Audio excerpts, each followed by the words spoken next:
অস্ট্রেলিয়ার কাছে বাংলাদেশ দ্বিতীয় টি-20 হারার পরে আমি, বিশ্বাস করবেন কিনা জানি না, 2-3 মিনিট তবদা খেয়ে বসেছিলাম। কি কারণে বাংলাদেশ ম্যাচ হারলো, বাংলাদেশ এই ম্যাচটা হারতে পারে, এই জিনিসটা নিতে আমার কষ্ট হয়েছে।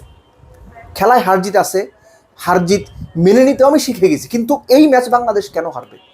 42 বলে 65 দরকার, 7 উইকেট হাতে, সেট ব্যাটসম্যান 40 করে উইকেটে, আপনি এই ম্যাচ কেন হারবেন? কত চমৎকার ব্যাটিং একটা স্টার্টের পরে, পাওয়ার প্লেতে 72 করার পরে কেন আপনি ম্যাচ হারবেন? আমি কিছু ডট মেলানোর চেষ্টা করেছি, আপনারা দেখেন আপনাদের সঙ্গে মেলে কিনা, যেগুলো বাংলাদেশের হারের কারণ বলে আমার মনে হয়। Number 1, dot ball. অস্ট্রেলিয়া কয়টা ডট খেলেছে পুরো ইনিংসে বলতে পারবেন? 30টা, বাংলাদেশ 39টা। বাংলাদেশ ম্যাচ হারছে কয় রানে? সাইফের ইনিংসটাকে আপনি কিভাবে মূল্যায়ন করবেন? 127 স্ট্রাইক রেটের 42, ঠিক আছে নাকি?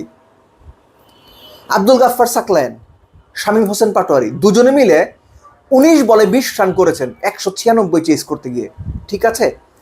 সাইফ, সাকলায়েন, শামীম, এই 3 জনে মিলে 52 বলে 62 রান করছে। 52 বলে 62 রান করছে।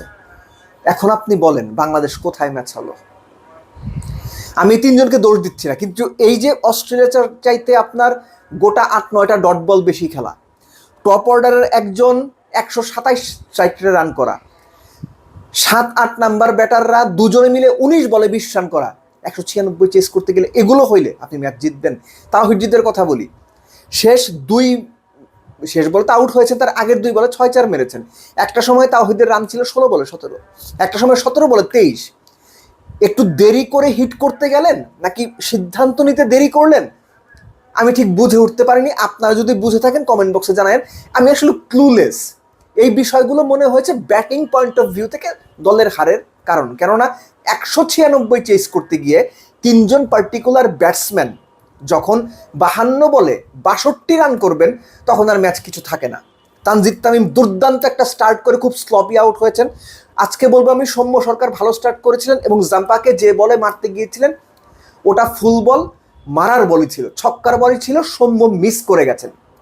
টার্গেট করা, কাকে মারবো, কখন মারবো, কোন প্রান্ত থেকে আসলে মারবো, এই ক্যালকুলেশন করাগুলো স্মার্ট ক্রিকেট। আমি এই শুক্রবার ম্যাচটা যখন হয় সকালবেলা এটা নিয়ে একটা আলোচনা করেছিলাম, বাংলাদেশ আনস্মার্ট ক্রিকেট খেলবে কিনা।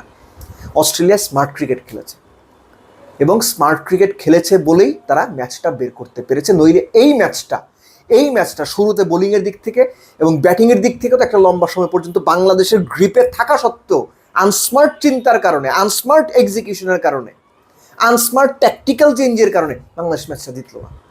খুবই আপসেটিং, খুবই আপসেটিং। এই ম্যাচ বাংলাদেশের জেতা উচিত ছিল, যে কোনোভাবে এই ম্যাচ জেতা উচিত ছিল।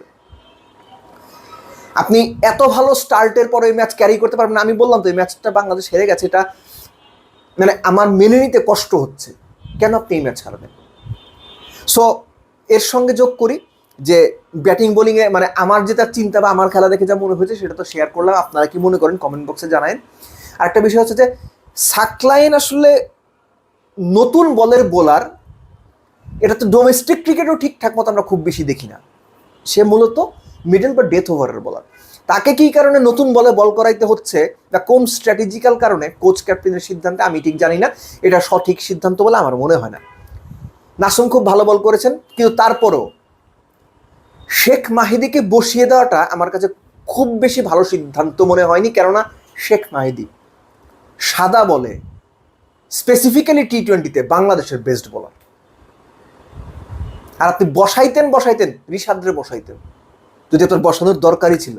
এখন ম্যাচ আপ চিন্তা করে যে left hand right hand combination এগুলো তো বাংলাদেশের ধরেন একদম মানিকগঞ্জের ভাষায় বলে ইডিগিডি বাচ্চা, ওই ইডিগিডি বাচ্চা মানে তারা 10-12 বছর ক্রিকেট খেলে, এদের থেকে একদম 40 বছরের বয়স ঘরোয়া লিগ খেলা ক্রিকেটার পর্যন্ত মাথায় ঢুকে গেছে left hand right hand combination.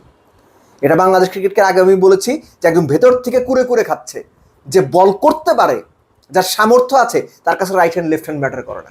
World ক্রিকেটের দিকে তাকান, বুঝতে পারবেন এগুলো ম্যাটার করে আমাদের দেশের প্লেয়ারদের কাছে। ম্যাচ আপ অবশ্যই গুরুত্বপূর্ণ, ম্যাচ আপ অবশ্যই কাজে লাগে, কিন্তু সেটাই সব কিছু ক্রিকেটের, এটা বাংলাদেশের ভেতরে ঢুকে গেছে। আমি এইটা বলার চেষ্টা করছি। এনিওয়েজ, মাহিদিকে ড্রপ করার সিদ্ধান্তটা ঠিক মনে হয়নি। এবং একই সঙ্গে রিশাদ যে বল করছেন তিনি যদি মনে করে থাকেন বাংলাদেশ টিমে তার জায়গা একদম সিমেন্ট কংক্রিট দিয়ে মাখিয়ে একদম শক্ত করে দেওয়া হয়েছে, তিনি ভুল করবেন। শুধু এটুকুই বললাম, এর বেশি আসলে বলাটা ঠিক হবে না, কেননা ঋষাদ বাংলাদেশের অ্যাসেট, লেগ স্পিনারদের আমরা সুযোগ দিই না। কিন্তু যাদের সুযোগ দেওয়া হয় তারা নিজেরাও যদি নিজেদের কাজটাকে ভ্যালু না করেন বা নিজেদেরকে দিন দিন ডেভেলপ না করতে পারেন, তাহলে ভবিষ্যৎ খুব ভালো বলে আমার মনে হয় না। এনিওয়েজ, সিরিজ তো হেরে গেছে, হোয়াইট ওয়াশ থেকে বাঁচতে হবে। বাট আবারও বলছি, এই দ্বিতীয় টি-20 হারটা আমি মেনে নিতে পারিনি, কেননা বাংলাদেশ আনস্মার্ট ক্রিকেট খেলে, ব্যাটিং বোলিং দুই দিকে আনস্মার্ট ক্রিকেট খেলে জাস্ট সিরিজটা হারলো, ম্যাচটা হারলো।